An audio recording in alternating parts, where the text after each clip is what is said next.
আছো সবাই? অনেকদিন পর আবার তোমাদের সাথে ভিডিও শেয়ার করলাম। ভিডিও শুরুটা একটু অদ্ভুত তাই না? মেকআপ করতে করতে শুরু করলাম। আসলে আমাদের রবীন্দ্র জয়ন্তীর পরের দিন ছিল রবীন্দ্র জয়ন্তীরই প্রোগ্রাম, তো সেই কারণে রেডি হয়ে নিচ্ছিলাম। আর দিদি মেকআপ করে দিচ্ছিল, তার কারণ সবার যাতে মেকআপটা সেম হয়।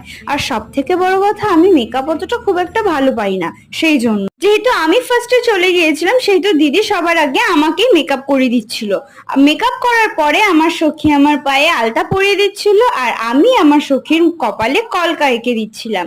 যাই হোক, সেদিন সাজটা খুবই সুন্দর হয়েছিল। আর এই যে গয়নাগাটিগুলো দেখছো, এগুলো আমাদের নিজের হাতে বানানো। প্রোগ্রামটা ছিল আমাদের মধ্যমগ্রামের সব থেকে বড় মঞ্চে।